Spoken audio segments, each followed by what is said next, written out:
Hey there, welcome back to the channel. Today we are diving into how to calculate your tax return in Australia. It might sound a bit complicated, but I'll break it down step by step.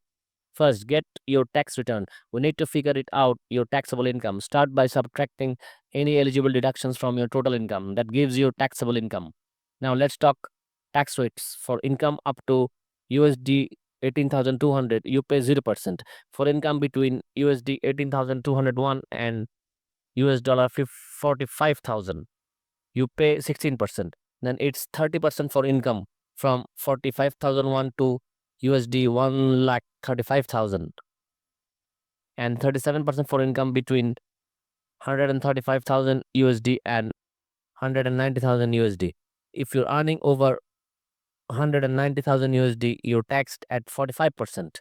But wait, there's more. On top of these rates, you got the Medicare levy, usually about 2% and applicable.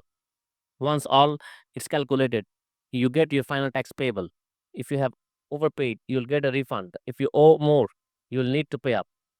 Now let's talk deadlines. For the 2024 tax year, if you're filing by yourself, your tax return is due to October 31. But if you're using a tax agent or accountant, you may get an extension, so it's worth checking. Also keep in mind that BAS lodgement dates for the fourth quarter of the year is due by July 28, and so on for the rest of the quarters. And if you want an estimate of your tax refund, check out the 2024 tax calculator. It will even give you a personalized list of deductions to help maximize your refund.